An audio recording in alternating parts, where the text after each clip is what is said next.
जम्मू में हुई बस दुर्घटना में मृतकों को लेकर डीएम अलीगढ़ चिंतित। बस को लेकर जिम्मेदारों पर होगी कार्रवाई। अलीगढ़ के तहसील इगलास के गांव नाया में एक साथ 12 शव पहुंचने के बाद पूरा गांव का गमगीन माहौल हो गया है। 28 मई को गांव से 45 से ज्यादा लोग दर्शन के लिए जम्मू कश्मीर के वैष्णो देवी के लिए रवाना हुए थे, लेकिन अचानक 150 फीट खाई में बस गिर जाने के कारण 12 लोगों की मौत हो गई और कई दर्जन लोग घायल हो गए। 2 दिन बाद जब शव जम्मू से ट्रेन के रास्ते मथुरा पहुंचे तो अलीगढ़ प्रशासन के द्वारा एम्बुलेंस से शवों को तहसील इगलास के गांव नाया में लाया गया। इस दौरान पुलिस व प्रशासन के द्वारा शवों का अंतिम संस्कार करने की पूरी तैयारी कर रखी थी। एक साथ गांव में 12 शव पहुंचने से आसपास के दर्जनों गांव के लोग भी मौके पर पहुंच गए, जिनको लेकर बताया जाता है कि आसपास के गांव में यह एक पहला ऐसा हादसा था जहां किसी गांव में एक साथ 12 चिताएं जल रही हैं।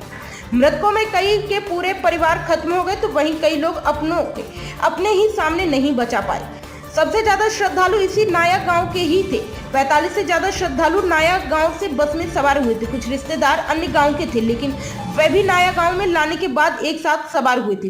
कुछ को परिजनों के द्वारा हंसी खुशी के साथ विदा किया तो कुछ के द्वारा परिजनों के लिए घर में सब्जी तक नहीं बनाई गई। गांव वाले बताते जब कोई बाहर जाता है तो गांव में परिवार में सब्जी में छौंक नहीं लगाया जाता। यही कारण है कि जब 28 मई को गांव से श्रद्धालु निकले तो कई घरों में सब्जी को नहीं छौंका गया था। आज जब 12 शव गांव में पहुंचे तो पूरा गांव में चूल्हे नहीं जले। पुलिस प्रशासन भी 28 मई के बाद से गांव में डेरा डाले हुए है। प्रशासन के द्वारा सभी तरह की व्यवस्थाओं के बीच शवों को उनके परिवार से मुखाग्नि दिलाई गई। इस दौरान पुलिस और प्रशासन के सहयोग से घायलों को लेकर भी इंतजाम किए गए हैं। मथुरा में 12 बजे करीब उन लोगों को भी अलीगढ़ लाया जाएगा। घायलों का इलाज प्रशासन के द्वारा कराया जाएगा। सीएचसी और अन्य हॉस्पिटलों के माध्यम से घायलों को शिफ्ट किया जाएगा। जिला अधिकारी अलीगढ़ विशाख जी के द्वारा बताया गया कि 3 दिन से टीम नाया गांव में मौजूद है। मृतकों के शवों के साथ उनके परिजन भी थे। साथ ही एक शव व अन्य घायलों को जल्द गांव लाया जाएगा और जो लोग घायल हैं वह भी अलीगढ़ पहुंचेंगे। उनके इलाज की भी व्यवस्था प्रशासन द्वारा की जा चुकी है। पूरे मामले में बस में नियम विरुद्ध सवारियों को लेकर भी उनके द्वारा जांच कराने की बात कही है और जो जिम्मेदार लोग हैं उनके खिलाफ कठोर कार्रवाई डीएम द्वारा की जाएगी, जिससे इस तरह की घटना की पुनरावृत्ति न हो।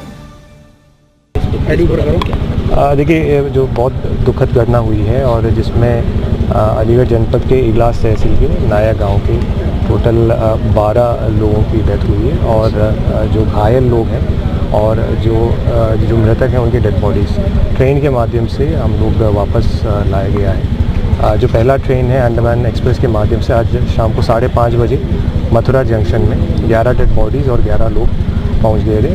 हमारे एडीएम स्तर के अधिकारी और पुलिस की टीम वहां पे मौजूद रहे और बॉडीज़ को रिसीव करके गांव तक पहुंचाया गया। उसके बाद यहाँ परिजनों के मौजूदगी में अभी अंतिम संस्कार अभी संपन्न हुआ है और जो अगला जो ट्रेन है झेलम एक्सप्रेस वो लगभग 12 बजे के आसपास मथुरा जंक्शन में पहुँचने की सूचना है। उसमें एक डेड बॉडी और 26 घायल व्यक्ति हैं, तो उनके लिए भी वाहन और उसकी व्यवस्था है और हमारी टीम यहाँ पे लगातार पिछले 3 दिन से मौजूद है और जो अगले जो ट्रेन में झेलम एक्सप्रेस में जो घायल व्यक्ति आएंगे और जो डेड बॉडी आएंगी उनको भी यहाँ पे लेके आकर के होगी आगे की कार्रवाई। यहाँ घायलों की कहाँ की गई है, उनकी व्यवस्था उपचार की गई? देखिए, घायलों की जो घायल हैं जो प्राथमिक उपचार जम्मू मेडिकल कॉलेज में किया गया था और उसके बाद अभी मेडिकल टीम अभी सबसे पहले चूँकि वो ट्रैवल करके आए हैं उनके लिए खाने की व्यवस्था और इनके इमीडिएट जो उपचार की व्यवस्था जो लोकल सीएचसी के माध्यम से हम लोग करा रहे हैं और उसके बाद सीएमओ के स्तर से टीम के माध्यम से कल डिटेल्ड एग्जामिनेशन कराएंगे। जिनको डिटेल्ड चिकित्सा की आवश्यकता है, अटेंशन की आवश्यकता है, उनको हम लोग अलीगढ़ शिफ्ट करके इलाज की कार्रवाई भी करेंगे। ये घटना डीएम साहब एक सिस्टम तक यानी कि सवाल खड़ा करती है कि शायद इतने लोग क्षमता से अधिक लोग न जाते तो शायद हादसा न होता, इतने लोग। देखिए, बहुत दुर्भाग्यपूर्ण घटना है और जो हमारी जो सबसे पहला इसमें रिस्पॉन्स यही है कि जो चूँकि अभी भी जम्मू में हॉस्पिटल में एडमिटेड हैं लोग एडमिटेड हैं। हमारे टीम जम्मू की टीम के साथ लगातार संपर्क बनाए हुए हैं, चूँकि हमारी जो एसडीएम के स्तर के नेतृत्व की जो टीम गए थे उनके द्वारा वहाँ के लोकल एडमिनिस्ट्रेशन और रेड क्रॉस के साथ समन्वय स्थापित बनाए हुए हैं ताकि जो घायल जो हमारे लोग वहाँ पे एडमिटेड हैं उनको हम वापस लाया जा सके सबसे पहले और उसके बाद जो इसके कारण हैं उसके संबंध में विस्तृत रूप में उसके संबंध में जांच की जाए। डीएम साहब, भविष्य में कभी ऐसे ये तो तीर्थ यात्रियों वाली थी, जिले में भी बहुत सी ओवरलोडिंग जो यहाँ पर वाहनों में जो आगे चलती है,